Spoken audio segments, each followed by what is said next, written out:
WhatsApp guys welcome to our YouTube channel and a new video. तो भाई आज हम बात करने वाले हैं हमारे वॉरेन बफेट ऑफ इंडिया के बारे में। Rakesh Jhunjhunwala the one of the biggest investor in the world, but biggest investor in India. इनको वॉरेन बफेट ऑफ इंडिया भी कहते हैं। और इनकी जो कहानी है और इनकी जो क्या कहते हैं, इनकी जो लाइफ जर्नी है बहुत ही अमेजिंग रही है। मतलब ऐसी लाइफ जर्नी भाई मैंने तो नहीं देखी। अगर आपको इनकी लाइफ की स्टोरी पढ़ना चाहें आप तो ज़रूर मेरे YouTube चैनल पे आपको मिल जाएगी इनकी लाइफ स्टोरी। इनका टाइटन नाम के एक स्टॉक से प्यार और कैसे इन्होंने अपने टाइटन में अपनी दुनिया ज़िंदगी की सबसे बड़ी वेल्थ बनाई, वो जर्नी सुनने लायक, समझने लायक और पढ़ने लायक है।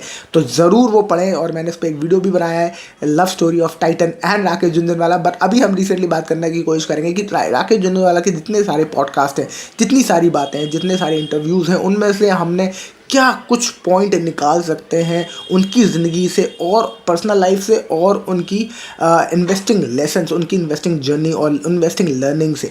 तो पहला सबसे इम्पॉर्टेंट पॉइंट जो मैंने निकाला है, जो मैंने उनकी पॉडकास्ट और इन सबसे सीखा है, which is invest for long term. लंबे समय के लिए इन्वेस्ट करें, छोटी अवधि के लिए नहीं।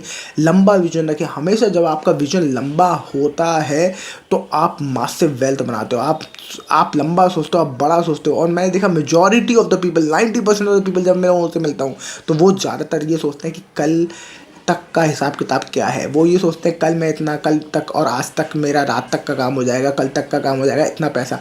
अब आप ये सोचते चोरी चपाटी या कोई भी छोटा मोटा काम है, ये सारा एक स्कैर्सिटी माइंडसेट है और ये एक शॉर्ट टर्म माइंडसेट है कि आज मेरे को मिल जाएगा, बहुत ठीक है। पर आप ये सोचो कि अगर कोई आदमी काम करे जा रहा है पर फल नहीं सोच रहा, पर कह रहा कि बहुत एक टाइम आएगा। फॉर एग्जांपल आप इसको ऐसे समझो कि अगर आपने पानी भरने की जगह आपने पाइपलाइन बिछाना स्टार्ट कर दिया, तो बहुत साल तक आप पाइपलाइन बिछाते रहोगे। फॉर गैस की पाइपलाइन डाल रहे हो आप तो, और गैस के सिलेंडर आप डिस्ट्रीब्यूट कर रहे हो, तो बहुत साल तक गैस के सिलेंडर डिस्ट्रीब्यूट करते रहोगे जो बंदा, तो वो ज़्यादा पैसा कमाएगा। पर जो पाइपलाइन डाल रहा है बहुत साल तक वो कुछ नहीं कमाएगा। बट एक बार पाइपलाइन प्लेस में पड़ गई तो उसके बाद सोचो आपकी सिलेंडर वाले की तो बैंड बच जाएगी और आपको काम नहीं करना उसके बाद, क्योंकि आपको अब मैनेज करना है। पाइपलाइन प्लेस में है, आपको सिर्फ नल का खोलना है और उन तक गैस पहुंचानी है। तो लोगों के लिए सिलेंडर ले आने जाने का खर्चा बचा, उनके घर पे गैस पहुंच रही है। तो investing for long term is just like laying down a pipeline. तो इस तरीके से, इसलिए आप इसको ऐसे सोचें कि स्टार्टिंग में आपको इन्वेस्टमेंट में नहीं मिलती है बहुत तरक्की, बहुत ज़्यादा किक। बट अगर आप लॉन्ग टर्म विजन रखते हैं तो आप देखते हैं कि लंबे समय के लिए धीरे धीरे आपको इसमें तरक्की ज़रूर मिलती है। दूसरा इंपॉर्टेंट पॉइंट है which is optimism is the key.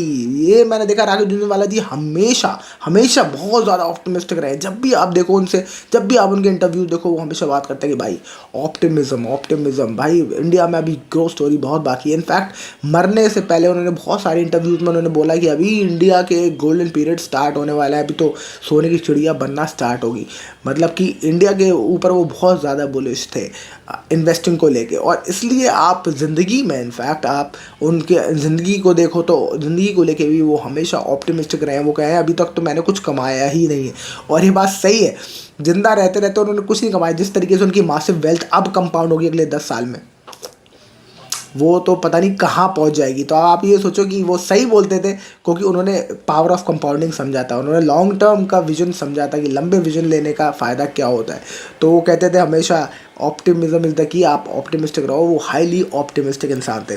तीसरा है bet big in high conviction ideas. अब आप देखो, बहुत बेट बिग मतलब कि बड़ा पैसा डालो आप उन आइडियाज़ पे जिसमें आपको बहुत ज़्यादा कन्विक्शन हो। टाइटन एक उनका बहुत ही कन्विक्शन बहुत ही स्ट्रॉन्ग था, और टाइटन ने उनको ऐसी वेल्थ दी दुनिया की जो मतलब इतिहास के पन्नों पे हमेशा रहेगी। इनफैक्ट बहुत सारे और भी आइडियाज़ हैं उनके, जैसे कि CDSL में उन्होंने बहुत मोटा पैसा कमाया। लुपिन में अब उनका बहुत ही मोटा अच्छा रिटर्न मिल रहा है उनको। तो ऐसे बहुत सारे स्टॉक्स हैं जिन्होंने उन्होंने अच्छा खासा पैसा डाला और आज उनकी मासिव वेल्थ क्रिएट करने में उसको आज भी हेल्प कर रहे हैं। तो जब भी आपको कन्विक्शन स्ट्रांग हो तो आपको बहुत ही मोटा पैसा डालना है। इट इज़ ऑलमोस्ट लाइक जब आप समुंदर के पास जाओ, तो अगर आपको एकदम से समुंदर मिल जाए तो कोशिश करिए कि चम्मच लेके समुंदर का पानी ना पीजिए, फिर कम से कम बाल्टी तो लेके जाइए। तो ये जिम रॉन का मेरा कोट मारा है। जिम रॉन को मैं बहुत सुनता हूँ। तो जिम रॉन ने एक बार बोला था ये बात कि when you see a sea don't take a mug, go at least take a bucket, तो उसने ये बोला था। फोर्थ इंपॉर्टेंट पॉइंट है take risk on but calculated ones. तो आपको ऐसा रिस्क नहीं लेना, मतलब bet big on conviction ideas पिछले वाला था, और ये वाला पॉइंट है take risk but calculated ones, यानी कि आपको रिस्क भी लेना है, आपको हाई कन्विक्शन भी करना है, पर ऐसा नहीं करना कभी भी कि आप बिल्कुल भी बैंकरप्ट हो जाओ। तो आपको थोड़ा सा कैलकुलेशन, रिस्क मैनेजमेंट करके हमेशा चलना है, क्योंकि आपका हाई कन्विक्शन के बाद भी देयर आर चांसेस जहां आपका काम ना हो पाए। तो आपको कभी भी इतना ज़्यादा हाईली रिस्की गेम नहीं खेलना है, right.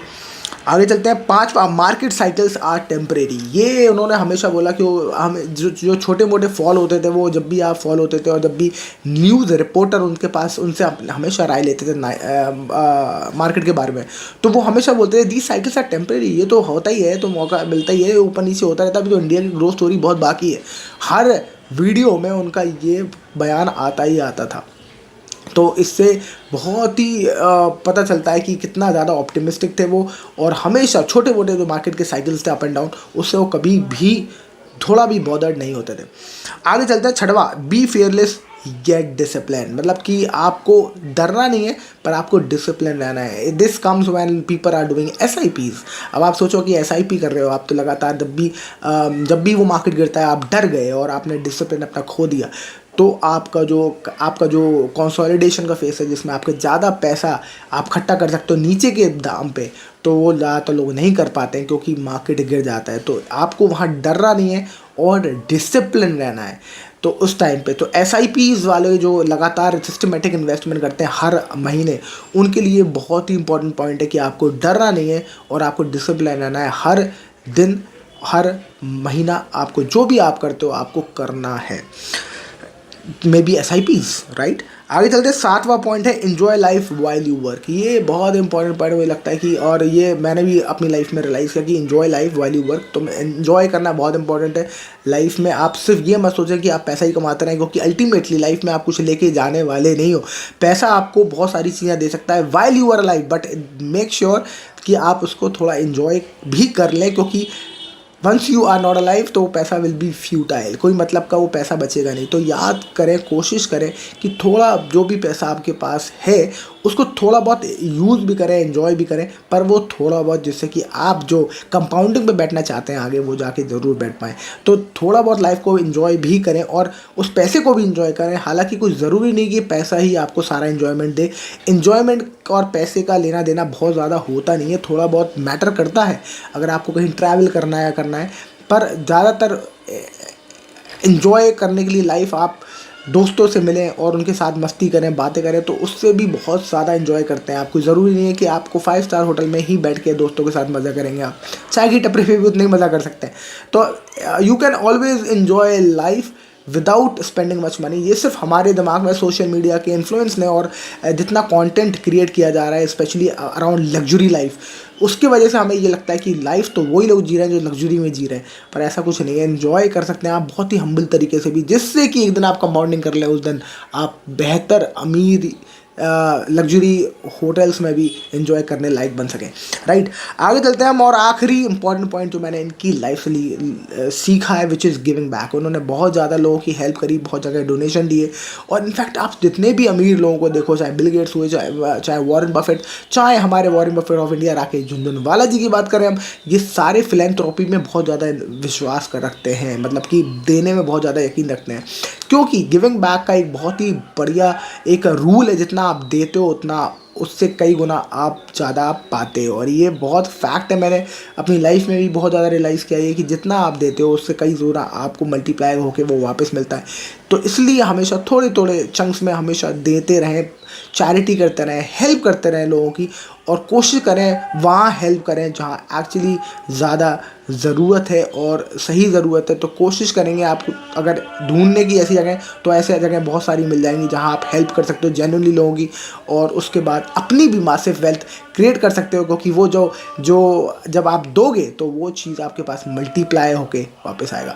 So that's it for this video. I hope you like the video, I hope you would have felt little more motivated. अगर आप मोटिवेट हो गए इस वीडियो को देख के तो ज़रूर मेंशन करें कमेंट सेक्शन में मोटिवेटेड, और I will come up with the next video. अगर आप बहुत ज़्यादा कमेंट करेंगे तो I will be very happy, और I will come up with more motivation from one of more good investors.